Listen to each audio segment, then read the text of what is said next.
Here in Berlin for Gran Turismo World Series 2. How is this one going to play out, and how are the championship tables going to reflect the results as we head further into the World Series of this season? Well, Kylian Drumont continues the strong momentum for Subaru as they line up on pole position here today with Thomas Leboutelet and BMW alongside. Then it's Porsche. Disappointment in London. They bounce back to start P3 ahead of Nikolaj Sedjak in fourth position, the Polish driver who makes his debut for Nissan. Then it's Pole Europe for Mazda, P5. Valerio Gallo in the Honda NSX is sixth on the grid.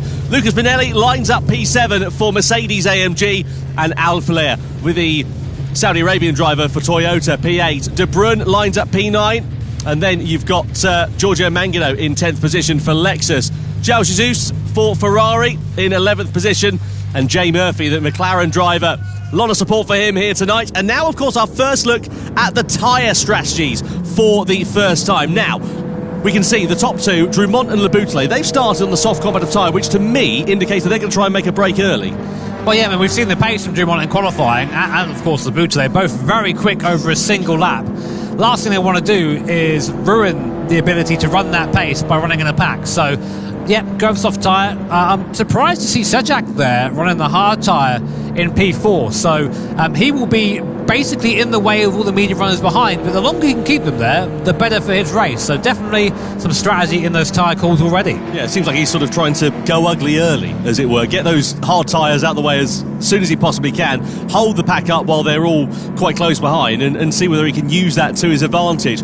Well, let's see what will happen. Who has called the strategy right? Who will be taking the checkered flag and those all-important 6 points? We're about to find out as Gran Turismo World Series 2 for the Manufacturers' Cup here in Berlin is underway. Drumont and Subaru lead them down towards the first corner, followed by Leboutelet and then Serrano and then Sedjak in the Porsche and the Nissan respectively. Don't expect any dive bombs down into that first corner, but Serrano closing up. I say that, there are some dive bombs taking place as Jura is making hay whilst the sun shines. He's already on the attack against Sedjak, but Sedjak goes back through on Valerio Gallo as well as Jura, back up into fourth. So moves being made in the mid-pack there, and Sedjak looking a little bit vulnerable as we expected on those hard tyres. Yeah, Sedjak there showing Jura the outside of the circuit, really hard defending early on, but you're seeing the difference there, those hard tyres.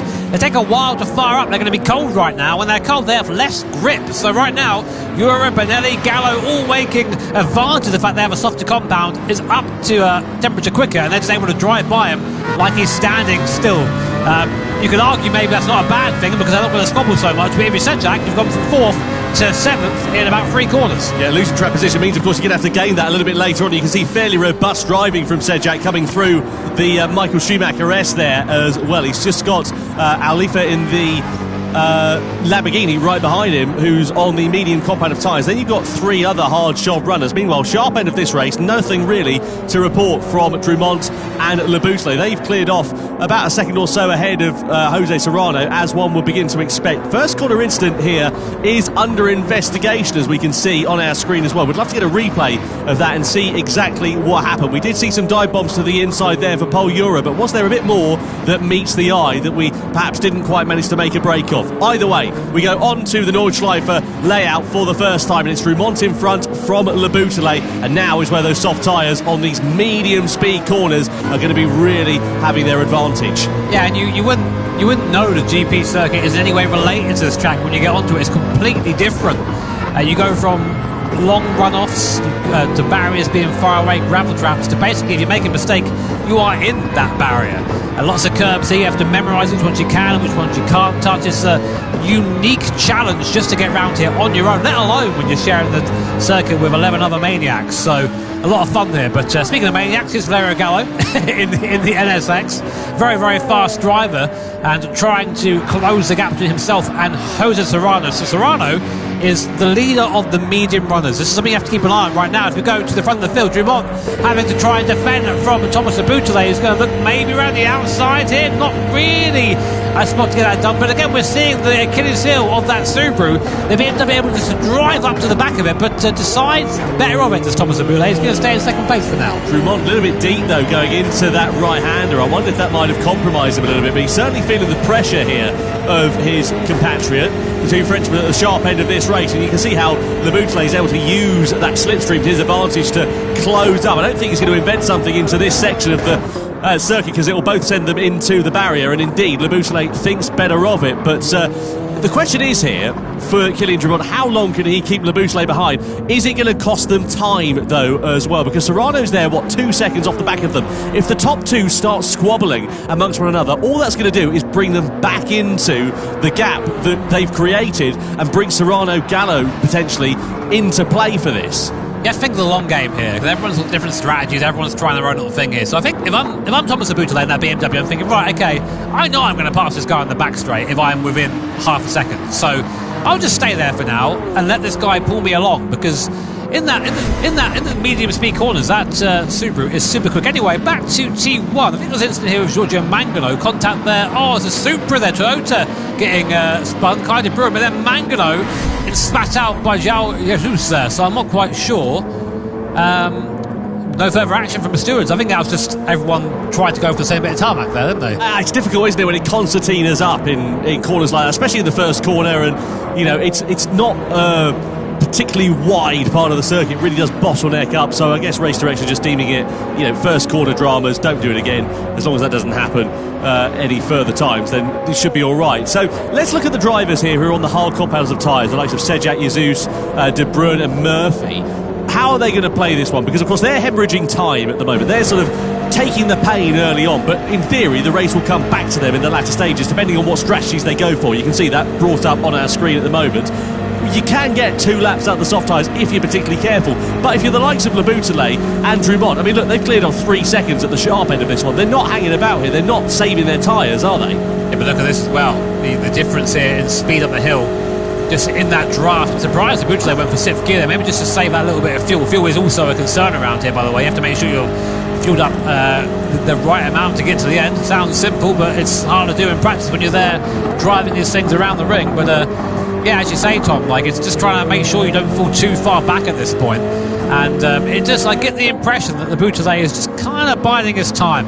We see the background there, Jose Serrano. That is the gap visually to third position at the start of those medium runners. So for the carousel for the first time, great bit of racetrack there. You really feel the car fighting for its life through there, and Gallo there leading the charge for 4th place onwards. But I say, if anything, falling back from Serrano a little bit.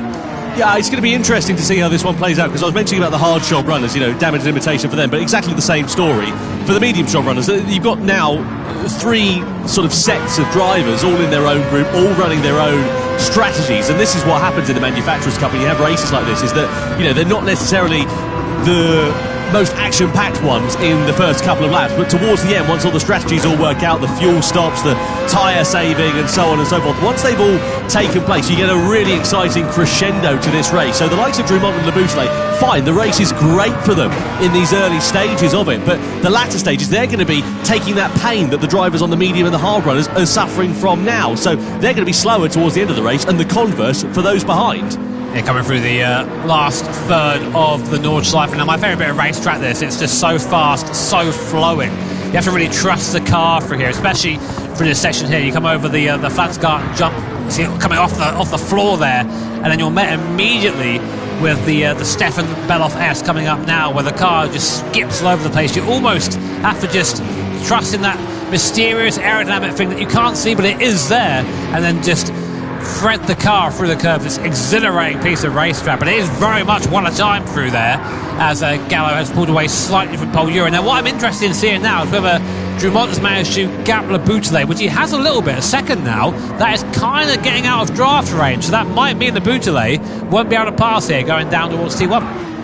Yeah, let's see whether Leboutelet can use the straight line speed to his advantage if he can close up, as you say, from that gap that has been created. What about Lucas Benelli, Mercedes-AMG? Benelli, we can see him there, very interesting driving position that he has. He sort of sits quite close to the wheel, almost on it really, whereas you look at Paul Ura, much more relaxed in terms of his arm positioning there. And now Benelli has got the bit between his teeth because he's got the slipstream and he's got the straight line speed to take advantage of Paul Ura as we come down the Dossiger. Side by side we go between the Mazda and the Mercedes. It's going to be nice and easy for the Mercedes to go through, but what about, yeah, exactly that, what I was about to say, the Honda, because they're going to get boxed in here. Valerio Gallo loses one place, loses two places potentially, because Paul Ura is now side by side with Gallo as they come up and over the rise. It's always a bit tense and a bit sketchy coming through here 2 by 2, but Gallo just decides to not fight it too hard as the top two at the sharp end of this one come into the pit lane at the end of the first lap off the soft tyres. Now, which way are they going to go in terms of their strategy?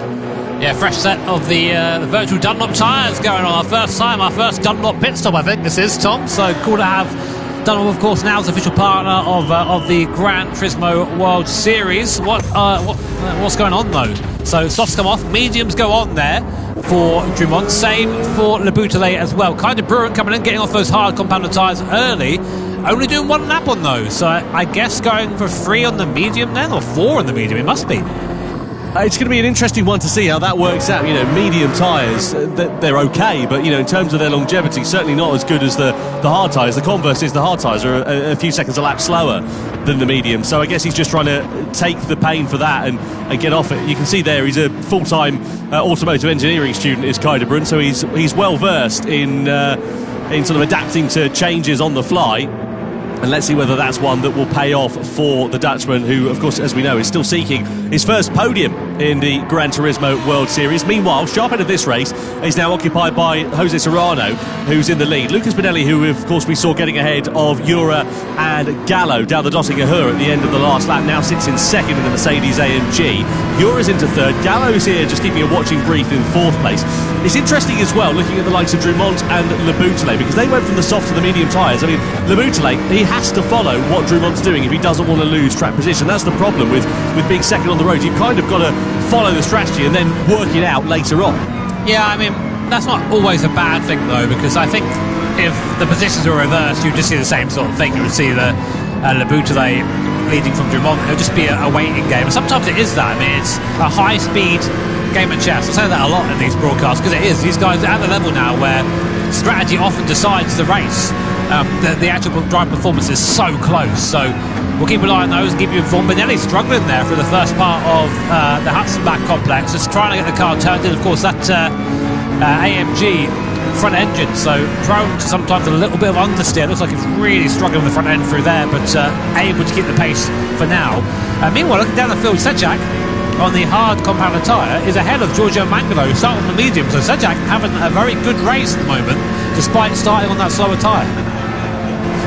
Yeah, we know that Mangano, of course, was caught in some bother, don't we, down at that first corner, which kind of started the Lexus drivers' race off on the back foot. They've bear in mind they're reigning champions. Lex have had a dog's day so far of 2025. It's not been brilliant. Pointless in London and now down in 7th place for this. They'll be really hoping for fortune to favour them in the second half of this race, and also in the second half of the Gran Turismo World Series for 2025 as well. Benelli a little bit wide there, just going through that right-hander. Might allow Jura and Gallo to close up just a touch. It's, again, very much one at a time through this part of the lap, but you wonder whether Benelli's just starting to push a little bit harder, maybe just making a couple of mistakes and allowing a bit of a sniff of an opportunity here for Jura and Gallo possibly to see where Benelli is a little bit weaker, maybe on the exits of the corners or the entries to the corners, wherever it may be, and use that to their advantage to try and create an overtaking opportunity. Yeah, I get the impression Benelli actually is maybe holding these guys up a little bit at the moment. We'll see though. He needs to try and bridge that gap, because we know Paul Jura will go for a move, we know Gallo will go for a move if he sees one there, so always one to watch out for. So Serrano it is at least 2.5 seconds to the sharp end of this race. He's still got the 3 hard shot runners of Sejak, Jesus and Murphy, the 3 newcomers, 3 out of 4 newcomers who are racing this one. I have to say, Nafir Al-Flia, the Saudi Arabian driver making his debut in this event, is doing a great job of things in the Lamborghini, currently sitting in P5. Meanwhile, this is Mangano returning the favour on Sejak, just coming through that left-hander. Yeah, I think there's a K on there from Sejak, just basically saying, yeah, go on mate, off you go, don't worry about it, pull me along. And yeah, there they are. Jesus there as well, of course, right behind Sejak. And man, that's that 458. I haven't heard a V8 Ferrari like that for a while. Sounds great, that thing, doesn't it? Yeah, well, you would say that you've just gone and bought one. And it's not a 458, but a Ferrari V8. All right. No, he's a cracking sounding car. Rest of 9,000 RPM out of the box, that car. It's the last naturally aspirated V8 Ferrari ever made, and probably likely to have ever been made as well, with Jesus behind the wheel, piloting it in 8th position. Meanwhile, 2nd, 3rd and 4th still running nose to tail with one another. Benelli ahead of Jura, ahead of Valerio Gallo as they come over the rise. So all pretty steady at the sharp end of this one, but Serrano doing a good job of having built a gap actually to the trio of drivers. I say fairly steady because Jura is now on the attack against Benelli as they go side by side, and the door is going to open in for Gallo. There's a bit of contact in the mid part of that right-hander there as Benelli just sort of almost they merged into one. The upshot is the Brazilian driver drops 2 places. Yeah, I mean, I saw that coming. I think now these guys have been waiting to sort of be released from Benelli, and I think we're probably going to see Benelli fall off the back of these guys now. He had a good effort having the Mercedes up there, but just hasn't quite had the same level of precision and pace as these guys early on. So keep an eye on Paul Jura, keep an eye on Valerio Gallo to go through the carousel for the second time. Still more than half of this race left, so a lot can happen in this one. A lot of pit stops still to come as well. Big question really is whether a lot of these medium runners, are they going to box at the end of this lap? Yeah, it's interesting looking at the sector times. They all look pretty good out there. I mean, they're not going to be as quick. As Drumont is a little bit deep there with Laboutelet all over his rear wing, and I just wonder whether Drumont's mistake is just going to give an opportunity here for Laboutelet to try and attack, and is he going to use that to his advantage? Where are they up the road to Murphy? About 1.3 seconds away from the Irish driver, so that could come into play here as well, because Murphy's on a slower compound of tyre and could be a bit of a cork in the bottle. It might favour Laboutelet, it might favour Drumont, depending on how it works out, really. Let's have a look at what happened meanwhile with Benelli. So you've got Jura here on the outside. We're in a flat out part of this circuit, and then Gallo is going to get a bit of a biff. Does a very good job to keep it on the straight and narrow. The upshot is, though, as we said, Benelli losing 2 places. It was fine. I think it was fine. It's just hard racing, you know. They both came out okay, and I think that, yeah, no further action from my point of view anyway. But I'm not a steward as much as I try to be. Drumont on the inside there of Jay Murphy, and now this is important here for Thomas Laboutelet as well. He needs to get ahead of the Irish driver in that McLaren as soon as he possibly can, because all the time he's stuck behind him, he's losing track position, losing time that he's then going to have to gain back up later on in the race. And is Murphy going to have anything to do with defending it? He is. He sort of parks the car on the apex there, denies an opportunity for Laboutelet. So this is music to the ears of Kylian Drumont. Side by side they go. Laboutelet's got the inside line and surely will now finally take the position, but you know, he's lost about a second or so in relation to his compatriots. Yeah, that is going to be huge for the BMW's race there, because now they've lost that slipstream, they've lost that toe, and will he be able to get it back again? We know that Laboutelet has pace in that BMW, but has he got enough to claw back the gap to Kylian Drummond. This is the best place for him down the straight here. That BMW does have legs, the Subaru does not. So let's see. But Drummond already now coming up to the back of the guys who haven't pitted so far. Oh, Benelli back past Gallo.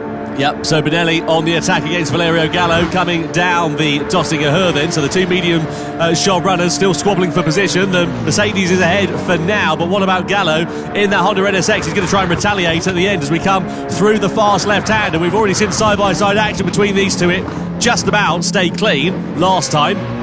This time, Benelli is able to hold firm ahead of the Italian as Serrano then comes into the pits from the lead of the race. Are the other medium shod runners all coming in? Looks like they are, aside from Valerio Gallo. He's decided to go for another lap.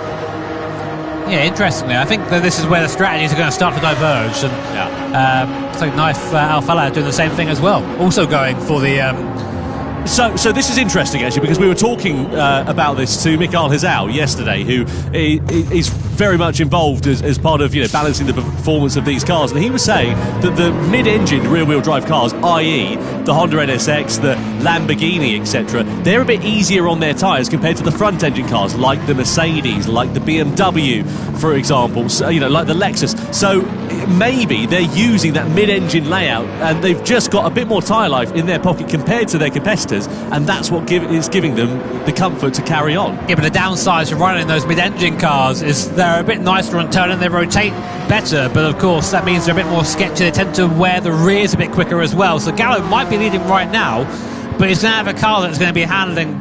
It's going to be pretty tricky getting this thing around at pace on on these worn medium tyres. But Gallo, we know he's a very quick, very capable driver, our 2021 Nations Cup champion, of course. But as you say, yet to taste success in the Manufacturers' Cup.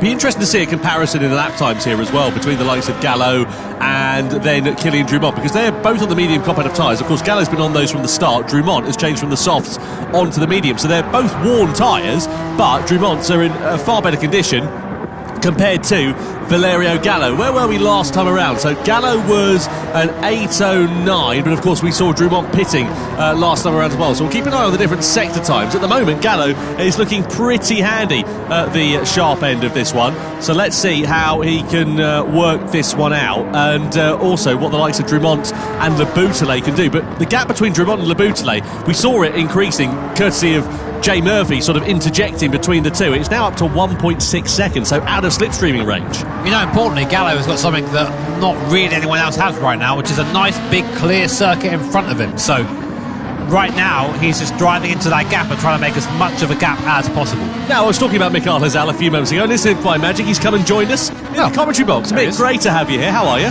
Hey, good, and you guys? Very good. All the better for having you here.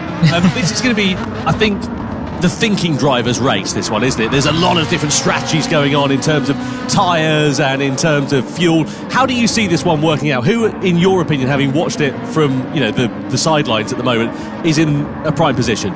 So, you already talked about the tyre wear before, the different strategies where some of the other drivers already went into the pit at the end of lap 2.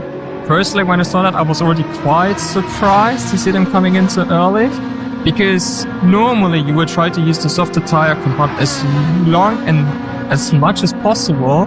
So I'm kind of scared of their second lap on the soft tyre compound, so you might see some drama towards the end of the race. So this is for the drivers that pitted and they're on the medium tyres at the moment. They're going to do 2 laps on the hard. Let's have a look here. This is what cost Le Bouteille ultimately against Jay Murphy. Murphy doing his own race, entitled to be in that position, but Le Bouteille, of course, has now hemorrhaged time to Drummond, and that's a big gap that he's now going to make. Yeah, but I think in those moments, if you're Jay Murphy, you know you're going to get passed by that guy. There's no point fighting, and you both cost each other time at that point. So I mean, as you say, definitely his own race, but he just cost himself time at the end. But Mick, of course, you've driven here tons of times. Virtually, you know these cars inside out. What would you say is the key factor to getting around here quickly and in one piece? I mean, all these different guys with different machinery as well. So, I think the biggest factor for this track is confidence. If you don't have the confidence to use the curves or to know your car well around the circuit, then you're automatically going to end up losing a lot of time here. And we are already talking about the longest circuit in the world. So obviously there are a few cars on the track which are like easy to drive compared to a few other cars here, such as the Honda and the Ferrari, in my opinion, are a bit harder to drive than some of the other FR cars out there. But nevertheless, we are talking about the best drivers here in the world, and usually I also expect them to have like a lot of confidence in their own car. So we have Kylian Drummond now in the Subaru going up the inside of Giorgio Magno, just lets him through there. As I said before, just trying sure to lose as little time as possible. And with Valerio Gallo, he's gone for that third lap on the medium tyres. They're pretty worn right now. That car's mid-engine. What can he be expecting handling-wise now for the second half of this lap? I think he should be still fine towards the end of the lap, because I expect him to do either one lap on a hard tire and then to finish off the race on 2 laps on softs, because normally the lighter your car is, it's also going to be more gentle on your tires, and I think that's the objective of Valerio here. Well, we're talking about the difference between the medium tyres and, who's on worn tyres and who's on less worn tyres. Drummond, of course, changed over from the softs at the start of this one over to the medium tyres. He's now, of course, driving like he's left the gas on here, really, isn't he? Because he's, up into third place, ahead of Giorgio Mangano. And, again, that gap between himself and Thomas Laboutelet, I mean, it's not really increased. It's still about 1.5 seconds, relatively speaking. But, it's pretty stable between those two at the moment. So, be keen to see how quickly Laboutelet is going to be able to dispose of Mangano here. Because, again, this could cost him time. And, ultimately, it's going to mean that he's going to have to try and make that time up later on in the race. I'm also a bit scared to see Mangano, due to the tyre life of his medium tyres at the moment. It's going to hold up Thomas Laboutelet from the downhill section onwards, but maybe he can also try to overtake Mangano like Kylian did on Jay Murphy on the previous lap. If he's able to do that, then it's still anything open for the fight for the victory. Well, catching the wrong driver at the wrong time on this circuit, Jimmy, as you well know, is a difficult thing to have to contend with. How do you manage that frustration inside the cockpit when you know you've got a quicker car, you know you're going to be able to find your way through? How do you do it? Let me tell you, I'm glad there's not a mic in that cockpit, because you should hear me. I mean, you might have heard the Frank Stippler thing from a little while ago. I have, yeah. That's fantastic. Either that, or I am glued to the high beam button. The get out of the way, move. There you go, yeah. Through goes the Boutelet there, getting it done. And again, I think Mangano, Giorgio's been around for a long time. He knows the score. He's not going to sit there on the racing line and cost them both time. But gets out of the way, does it in a way that costs him as little time as possible. But yeah, good for now. Interestingly, Gallo's gap at the front has gone up now to 7 seconds. It was 4.9 at the start of the lap, but of course he hasn't pitted yet as well. So Drummond and Gallo, the ones to watch right now, I think, as well as Laboutelet also has taken his pit stop. So, how's this one going to play out? Because, of course, Drummond and Laboutelet, they're going to be on the hard tyres for the closing stages of this race, whereas the likes of Valerio Gallo, what did he started on the medium? He's on the medium, so he's going to run the softs and the hards. The drivers that have run the hards at the moment, you've got Serrano, Ura and Benelli, so they're sort of taking the pain now in this middle stint of the race, hoping that, of course, when they get into the latter stage of it, that they're going to be able to just, drive through and wait for the seats to part, essentially. That's true, but I think because of them using the medium tyres for 2 laps only, I see they want to use the soft tyre compound for 2 laps as well. I'm just a little bit scared to see that the end of the second lap is going to be so, I don't want to say bad, but really, really slow for them, so that they can even see the finished lap in the end. So. Oh, look at the closing speed here for Laboutelet on Alflia, then going through on the Dottinger up into third place then for Thomas Laboutelet. So those are your 2 effective race leaders here, Drummond and Laboutelet at the moment, though they're in second and third on the road. Of course, Gallo, as we know, still has a pit stop. He makes that pit stop now. Goes from the medium tyres. Which way is he going to go in terms of this one? Surely it'll be hard tyres for a middle stint and then soft tyres towards the end, or are they going to ignore that strategy and just do something completely different? Let's see how it is going to work out. Either way, Gallo has gone a lap longer than some of his other competitors, and it seems to have made it work okay so far. And he actually goes for the soft tyres, so he's going to have the hard tyres at the end of that one. Is that the way you'd have gone, Mick? Wait, I'm just realising, Kylian and Thomas started the race on soft tyres, right? Yeah. So did they only do 2 laps on mediums? Let's have a look. They did 3 laps on mediums according to Okay. One lap on soft tyres, then change up to the medium tyres. Okay, then I was just seeing something wrong.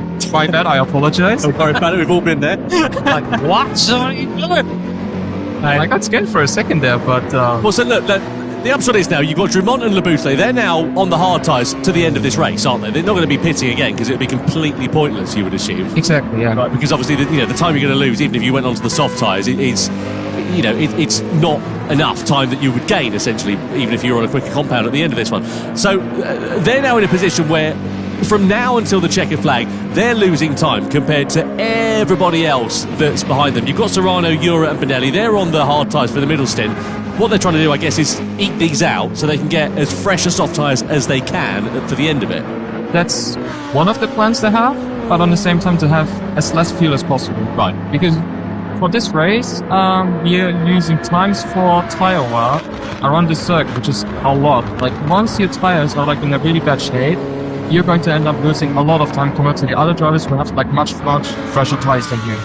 And I assume at the end of this lap we might see Serrano going to go into the pits as well as Paul Bura and Lucas Bonelli, unless they might go for a bit safer strategy to continue the race or continue to get another lap on the hard tyre compound and finish off on the soft. Well, that's the problem, isn't it? You do 2 laps on the soft tyre, you can do it if you're the tyre whisperer, but it's we were talking about it before the start of this race.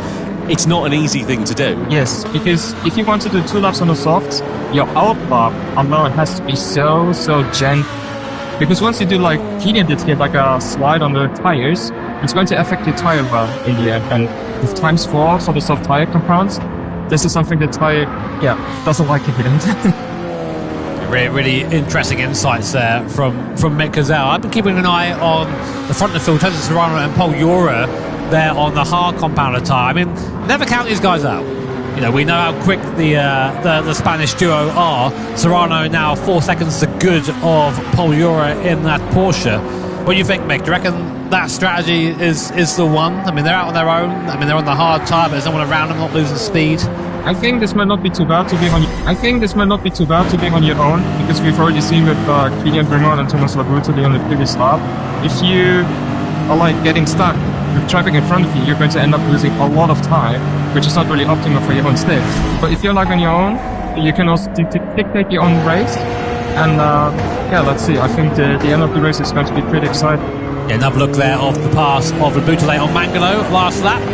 Back to lap 4, and we see Laboutelet has gone right back up to the rear spoiler of Kilian Drummond. That 1.5 second gap gone as well. There is a fuel to consider in this race as well, so he might put a little bit less in. Looking at he's got about the same fuel as Drummond right now.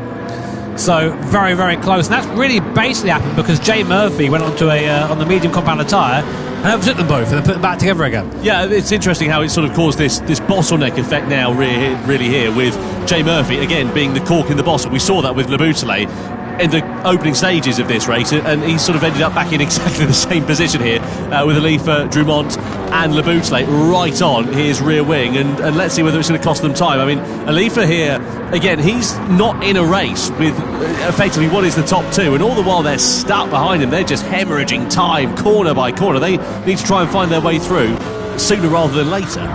But even if you want to let the other drivers behind you through because they're in their own race in a different strategy, doing it at this circuit is so difficult to do, which some of the other drivers are also underestimating in the end. Oh, look at that! Drummond getting aggressive, and Alifa into the wall! Side by side they go. That's going to cost Drummond. It might even open the door here for Laboutelet to find his way through. Amazingly, they all managed to exit the corner in exactly the same positions and indeed the same direction as they entered, but that was pretty aggressive and robust, and a little bit scrappy from Kilian Drummond there. Just as Mick was saying it there, he had to make the move. You have to just go for it sometimes, but it requires the other driver to let it happen. And right now there, Nathan Alifa did not allow that, but now putting indicator on after the damage is done, I think. It's all right, I'm sorry, I'll get out of the way. And for good measure, hip check on the way by. These guys are not hanging around, but more importantly, all that time they spent there behind the Lamborghini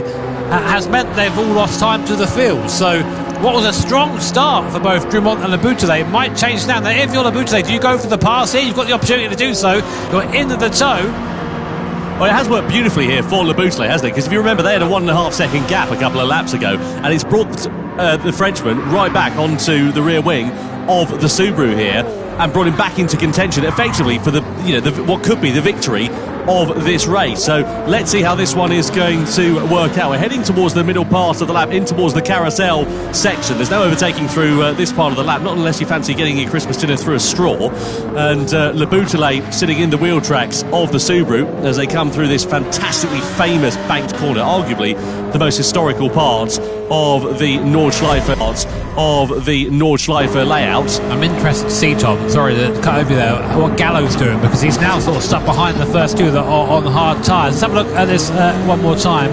Yeah, slowest part of the circuit there. There's just no gap for error. As soon as there's contact, you find yourself just going straight towards the barrier. Drummond there thinking, oops, probably shouldn't have done that. If you're a steward, Mick, we saw it was under investigation. Are you going to be looking at that? And is that cause for a penalty, do you think? Personally, I'm not a person who wants to decide like those kind of incidents here. But if I want to make those kind of moves, I would be a bit smarter in the end. Because for sure, you don't want to end up losing a lot of time due to the driver in front of you having worse tires than you. And you also have like your opponent literally being behind of you. Exactly as Jimmy said, by the way. Look at this. He's all over the back of Pol Jura like a bad rash here, trying to get his way past. Of course, Gallo on the soft component tyre, Jura on the hard tyres. Fuel to consider here as well for the front runners. Look how much less fuel Serrano has got compared to Jura. He's got, 13 litres fewer? Yeah, but this is a nightmare for Gallo, because he spent the entirety of the last half of the lap here stuck behind a guy on hard tyres. He's just basically wasting that soft tyre life. I mean, maybe good for his plan, Nick. Maybe he's going to go try and do soft tyre for 2 laps. He can just sort of let the tyre rest a little bit. But I think it's not worth the time, surely. Yeah, I think it plays in the hands of Pol Jura in the end, because not only can he hold Valerio Gallo behind of him, who's like on a soft tyre compound at the moment, but once he uses the soft tyre compound later on, he will have much fresher tyres than Valerio on that stage. Yeah, and also look at Lucas Bonelli. He's keeping him right in play here behind in that Mercedes as well. And Bonelli in this race still owns the soft compound of tyre as well. Now let's see what the slipstream is going to be like here for Valerio Gallo and for Lucas Bonelli. Jura is surely going to be a sitting duck. Gallo pulls to his inside, and you would imagine you're going to see Lucas Bonelli going through before too long. There he is, stage right. And Jura losing 2 places down the Dottinger Her. So now you've got a Honda and an AMG in front of a Mazda for second and third at this stage of the race. Now let's see what Gallo can do in the closing stages of this one, as Serrano does finally pit from the race lead. He had no choice, he's got no fuel left. Yeah, he had to box there. Comes the Boutelet on. Look at that speed difference there on the Subaru, like it's standing still. There goes the Team BMW and Thomas Boutelet up into what will be, we think, the overall lead, but we don't know. Right now it's for 10th on circuit, everyone's pitting in, so it'll all shake out once it's done. Oh, a little bit of a sideways moment there. You can see Thomas now really trying to get the hammer down.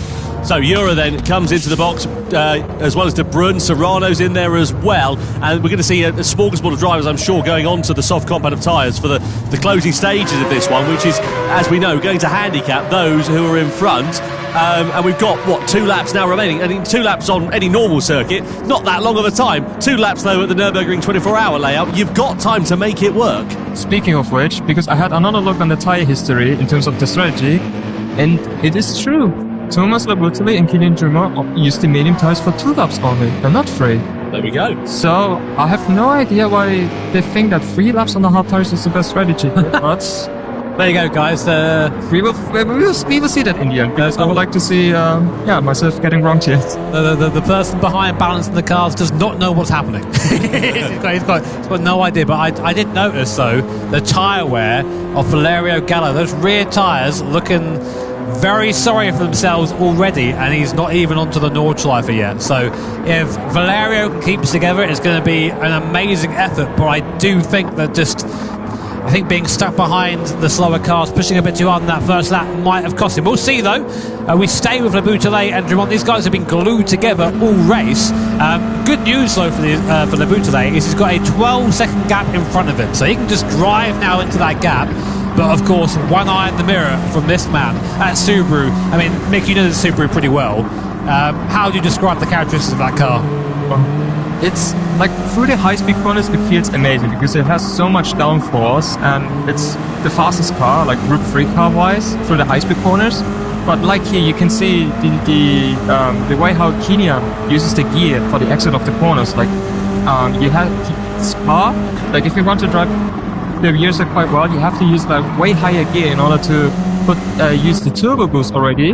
before exiting out of the corner. So because of that, it's really tricky to extract the most performance out of the beer set. But if somebody can do it, it's Kilian. So what we now need to look at in this race, you've got Le Boutelet in 5th, Drumont in 6th position, but the gap between Serrano, Jura, etc. all behind. So the gap is what? 6.8 seconds. Keep an eye on that over the remaining 2 laps now of this race, because that is the effective battle for the race lead. From 1st to 4th, they've still got they owe another pit stop, and once they come into the pits, the lost time means that they're going to drop back into the mid-pack. Where that is remains to be seen, but for the overall victory of this race, you've got 2 hard shot runners of Le Boutelet and Drumont, and then you've got a plethora of soft runners all behind who are going to be, I'm sure, nipping at their heels. No, interesting. One of those drivers, one of our new drivers, Sejak, right now in 3rd place.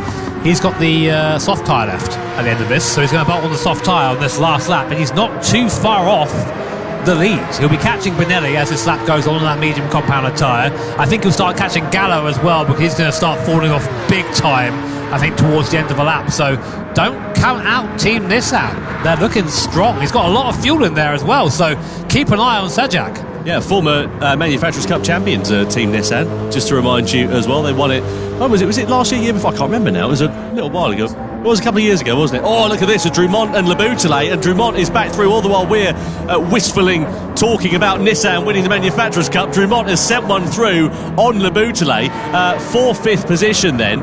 And the thing they need to be careful of here is if they start getting involved in a battle, if they start squabbling amongst one another, it's going to cost them time. It's going to close that gap down. I mean, already, we're what, a third of a way through this lap? It's come down by nearly a second. I mean, we talk about guys squabbling together.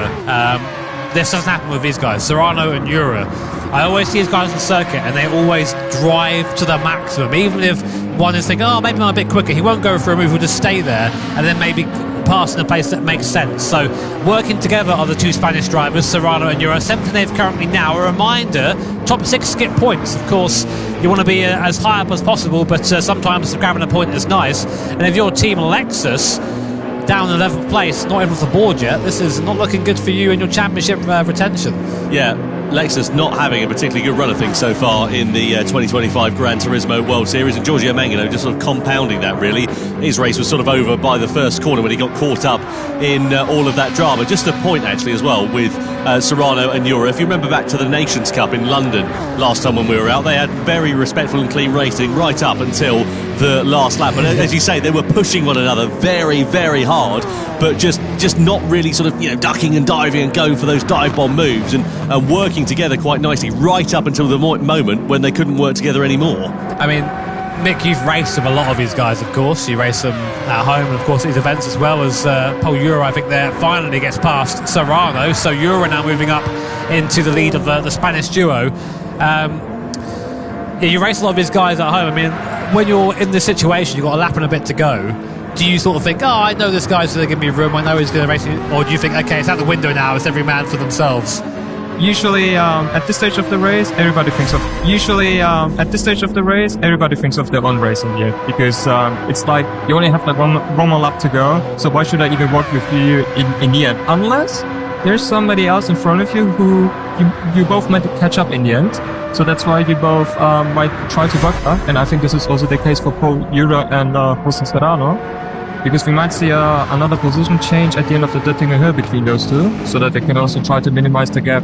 So Kilian and Thomas as much as they can. Gap down to 4.5 seconds now between Le Boutelet and Drumont, as well as Jura. So, that gap, as we said, it's shrunk by 1.5 seconds over the course of this one. Gallo's Dunlop tyres, though, are going to be crying out for mercy at the end of this lap. He's got to come in for the hard tyres at the end of this one, which is going to put him a bit further down the order than he would like to be. He's got Lucas Benelli, who, as we can see, is on the hard combat of tyres, and those two tyres are nowhere near one another in terms of the performance. About 9 seconds it is between the pace difference over the course of this lap. So that just goes to show you how worn out those soft tyres now are, and how much performance it's costing the Italian. This is typical Valera, though. He just maximises everything, usually goes over the line. but he will have a go. Like he will never just go, oh, I'll play it safe. Always goes for maximum performance as Gallo. But right now, as you say, he's going to be really struggling with the rear of that car, just getting that power down. Let the car, you see it's just moving out the corners. Luckily, he's only got a couple of corners left and they're huge straight, so that'll keep him there. But yeah, he's wide there. But Benelli's through. He just can't hold on anymore. Those soft tyres have just fallen off. But do you reckon he got the best out of that? Do you reckon that was a good gamble for him, Mick? Not really, because at first he also got hauled up by Paul Ura, I believe it was, where he also lost a lot of time there. And now, due to the end of the second lap, where the soft tires are not even there anymore, basically, you were able to see how close Lucas Bonelli was like behind Valerio throughout the entire lap. I really think, I'm looking, sorry, we have access to the fuel numbers here. I'm sorry you guys don't at home, but right now the person with the most fuel in the top 4 is Sejak, by quite some way. He's got 20 litres of fuel in the car right now to 6 and 4 and 7 from Jesus.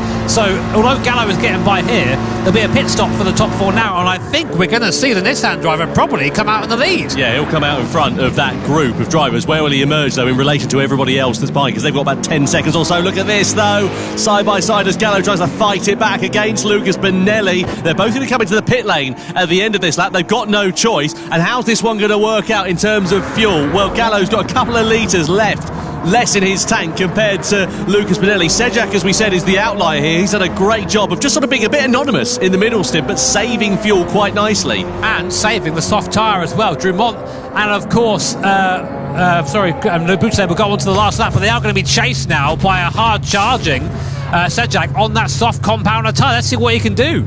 Yeah, one lap of soft tyres is going to be a very welcome sight indeed. So let's see how this one is going to work out. So Drummond now goes through and into the lead. Laboutelet as well. Valerio Gallo's going to emerge back onto the circuit, but where is Sejak? He's up into, 6th place, but he's got a brand new set of soft tyres relative to those in front who are a lap old. So he's going to be surely right on their heels and snapping away. Right, so we have Serrano and Ura both out there on that 2-lap, or what will be now a 2-lap old soft tyre. They will come off towards the end.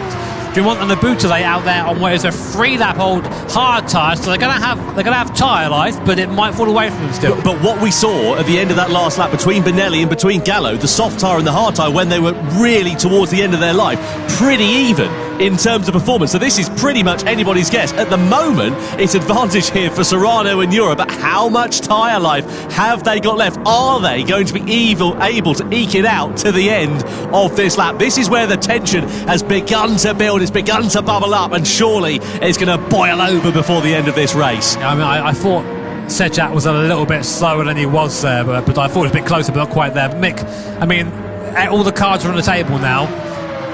Call a winner. It's that easy. Put it all on reds. It's that easy. I still have to be a bit analytical. What is the thing like an expert here? But you have to think that Serrano has to try to pass through Thomas first. Yeah. So automatically, because of that, he's going to end up losing some time, which is going to help Kilian.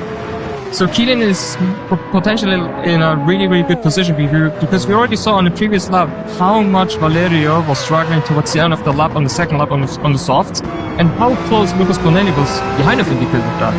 So it's going to be really close, but I think Kilian has got this. There you go. Well, Mick, mate, it's been a pleasure. Thank you so much for joining us. You're welcome. Great to get your actual expert analysis other than us just guessing the entire time. A man who knows what he's talking about for once in the commentaries. Mick is out, joins us here.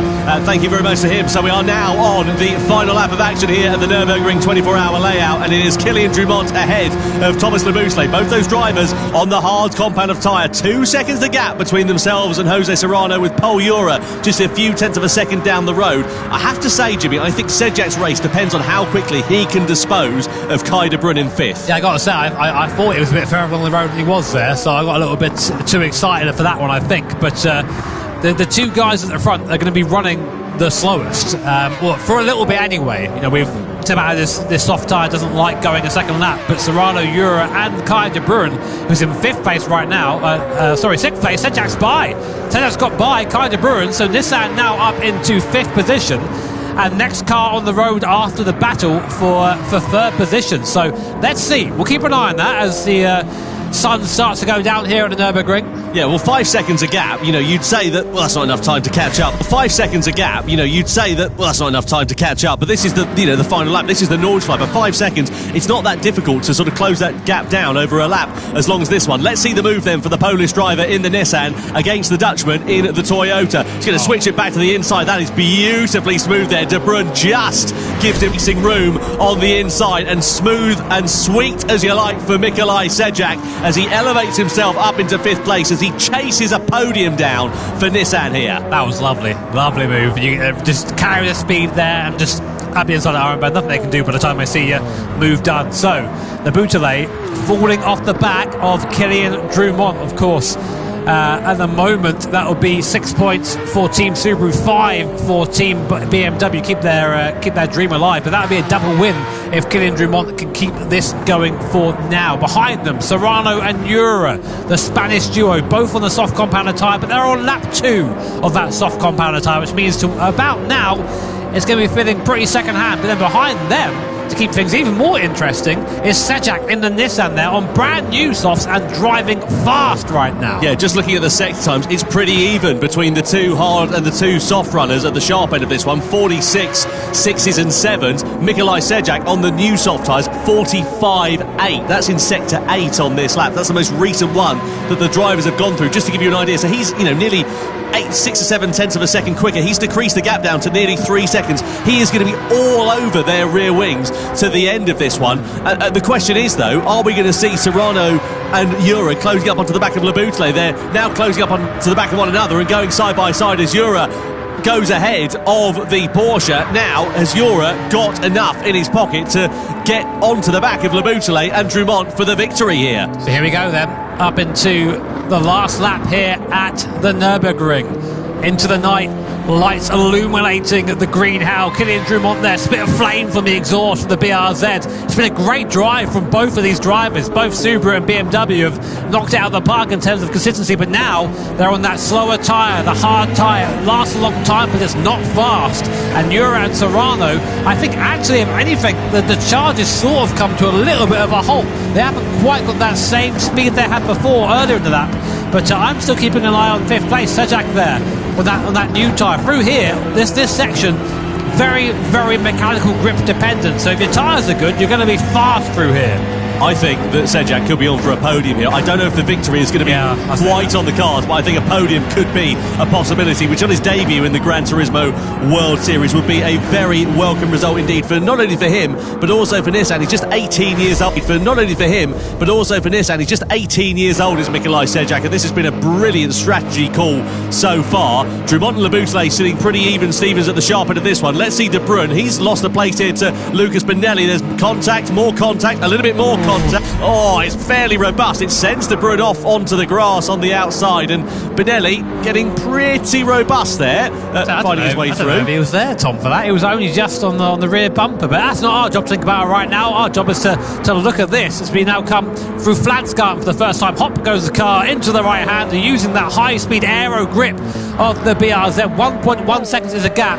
Now Drumont knows if that gap is any less than like 7 tenths or so, he's going to be a sitting duck on that straight, so he's pushing hard through this last section. Can Le Bouteille give an answer in these last few corners before the Dodge Her? I think it's going to be tough for Le Bouteille. Again, pretty even in terms of the tyre wear. Ura and Serrano's challenge is going to be coming to an end, but look an eye out in the background. Cue the Jaws music, because Mikolaj Sejak in the Nissan is now all over the rear wing of Jose Serrano for 4th position.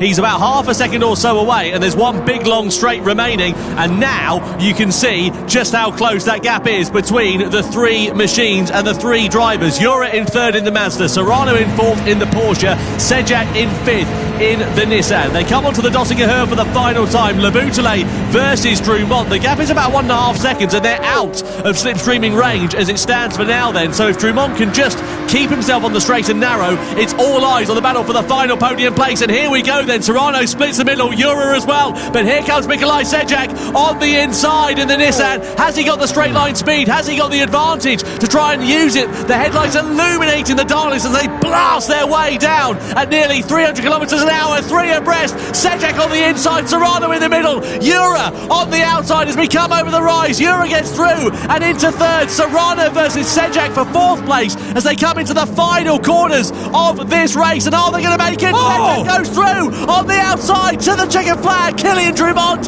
takes victory for Subaru here in Berlin ahead of Labuschagne, and third for Mikolaj Sejak for Nissan. What a phenomenal end to this race on his debut in the Gran Turismo World Series. Mikolaj Sejak gets a podium position.